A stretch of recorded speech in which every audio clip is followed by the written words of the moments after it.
The question seems simple. Did Neanderthals bury their dead? But the answer is a long, winding road.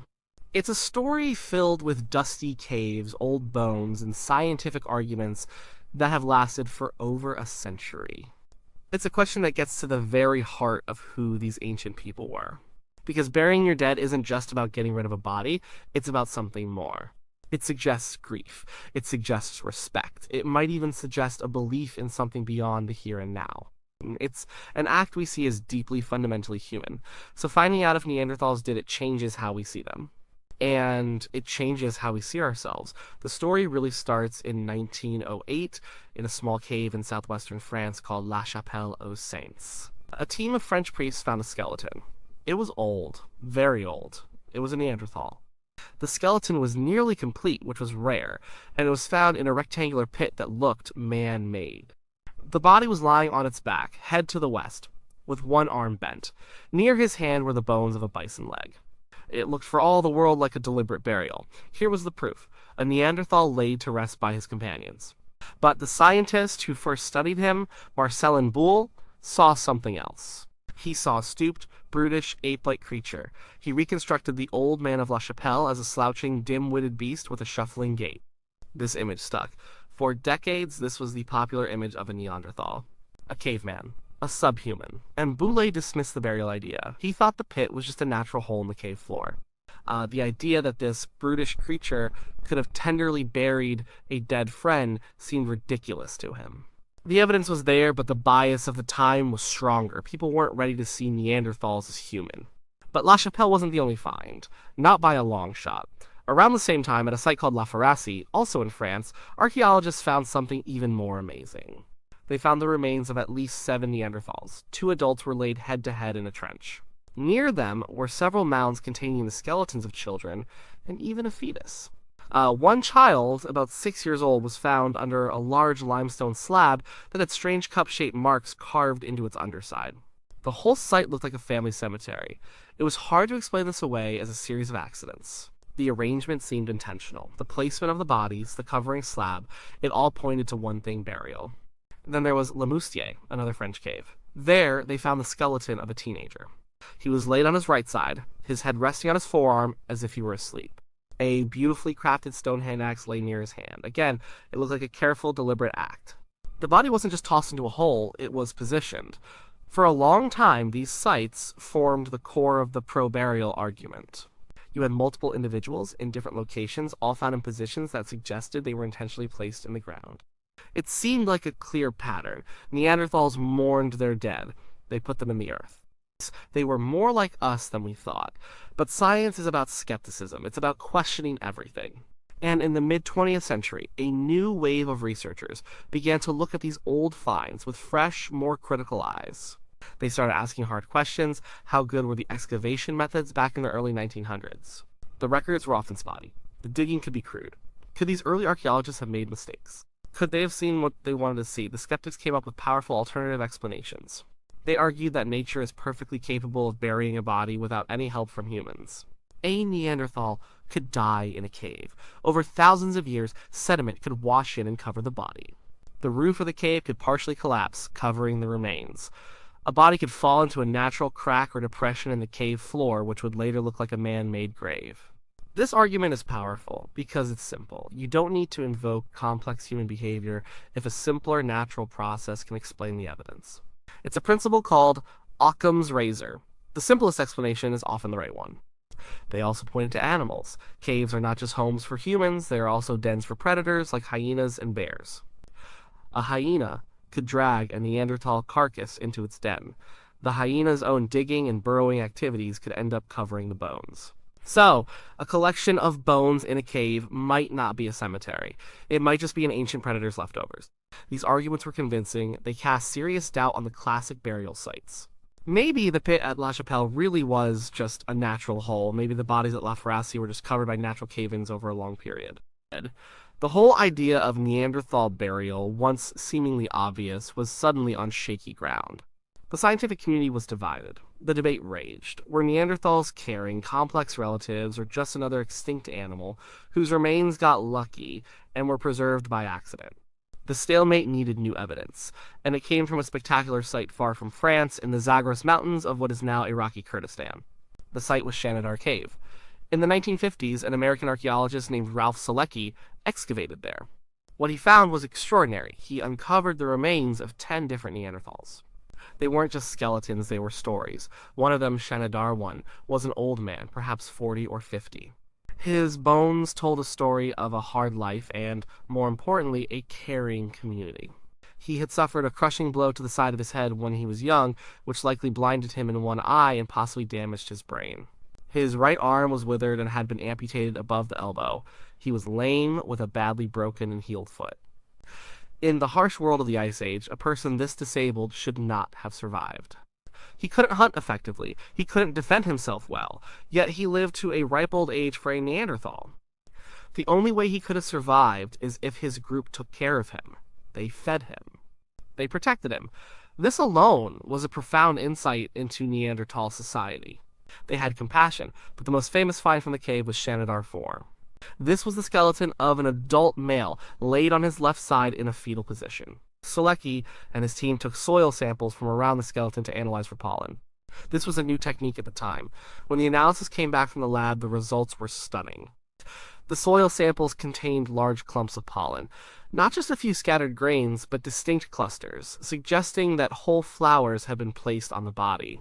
The pollen came from several species of brightly colored wildflowers, including relatives of hyacinths, hollyhocks, and thistles. These were not plants that would likely have grown inside the dark cave or blown in randomly. It looked as if someone had gone out into the hills, gathered bouquets of flowers, and laid them on the grave of their fallen companion. This was the flower burial. The image was incredibly powerful. It was a poetic, deeply human gesture. It suggested ritual. It suggested symbolism.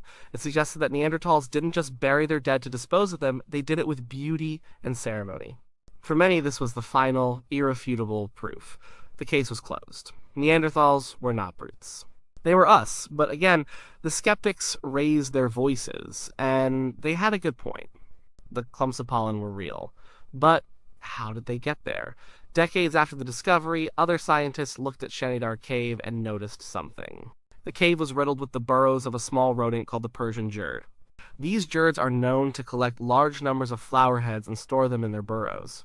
Could it be that the pollen clumps weren't from a funeral bouquet at all? Could they have been brought into the cave and concentrated near the skeleton by generations of burrowing rodents? Suddenly, the beautiful story of the flower burial was in jeopardy. The rodent explanation was plausible.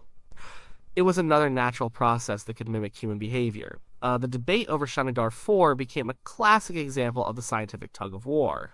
Was it a beautiful symbolic ritual, or just the work of ancient rats? For years, the question remained unanswered. The debate needed more than just reinterpreting old digs. It needed new discoveries, analyzed with modern technology. And slowly, they started to come in.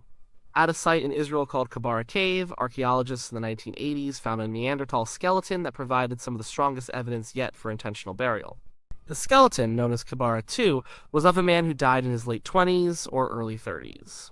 He was found lying on his back in a clearly excavated pit. The archaeologists were meticulous. They could see the outlines of the grave that had been dug into the existing cave floor. And there was something very strange about the skeleton. It was missing its head. The jawbone was there and a single tooth, but the rest of the skull was gone. The hyoid bone, a small U-shaped bone in the neck that supports the tongue, was present and perfectly preserved. This was an amazing find in itself, because the hyoid bone is crucial for speech, and its modern-looking form suggested Neanderthals could speak just like us. But the missing skull was the key to the burial argument. The way the skeleton was positioned and the way the neck vertebrae were arranged suggested the skull was removed some time after death, after the flesh had decayed, but before the grave was completely filled in. This implies a complex, multi-stage funeral practice. First, a primary burial. Then, a later reopening of the grave to remove the skull. This is not something that happens by accident. This is not the work of hyenas or rockfalls. This is complex, symbolic ritual behavior. The evidence from Chapelle was very, very difficult to explain away with natural processes. This brings us back to the present. The debate is still alive, but the tide has turned decisively in favor of burial. Much of this is due to a return to the old sites, armed with 21st century science. And scientists went back to La Chapelle aux Saints, the original site that started it all. They re-excavated the area and re-examined the pit where the old man was found. Using modern geological analysis, they confirmed that the pit was not a natural depression. Its shape and characteristics showed that it had been dug. It was an artificial grave. Marcelin Boulay, back in 1908, had been wrong. The original interpretation of a deliberate burial was right all along. And what about Shanidar Cave and the flower burial? In recent years, a new team of archaeologists went back to the cave. They carefully re-excavated the spot where Shanidar 4 was found, and just a little deeper they found more Neanderthal bones, belonging to a new individual they named Shanidar Z. This new find was excavated with extreme care. They used techniques like micromorphology, which is the microscopic study of soils and sediments. This allows them to see how every single grain of dirt is arranged. Their work has shown that the sediment layers around the new skeleton were clearly disturbed, consistent with a pit being dug. And while they haven't solved the pollen mystery for good, the new evidence for a dug grave at the exact same spot makes the burial idea much stronger. They also found a distinctive stone tool next to the body, a marker of sorts. The evidence from Shanidar is once again pointing strongly towards intentional, symbolic acts. So where does that leave us? Did Neanderthals bury their dead? The evidence now points to yes. It wasn't a universal practice. We don't find all Neanderthals in neat graves. It might have been something that some groups did, some of the time. But the evidence from multiple sites like La Chapelle, La Ferricie, Kibera, and Shanidar is just too strong to ignore. The combination of skeletons in flexed positions within clearly dug pits, sometimes with associated objects, all points to a deliberate pattern of behavior. The argument that all of these are just a series of geological coincidences or animal activities starts to seem less and less likely. The simplest explanation when you look at all the evidence together is that they buried their dead. But this raises another, deeper question. What did burial mean to them? Was it purely practical? Then a way to keep scavengers like hyenas away from the camp, a simple sanitary measure to get rid of a decaying body. Or was it something more? Was it symbolic? This is harder to answer. One of the things that distinguishes early modern human burials from most Neanderthal burials is the presence of grave goods. Humans from very early on often buried their dead with things tools, weapons, shell beads, animal teeth, and pigments like red ochre.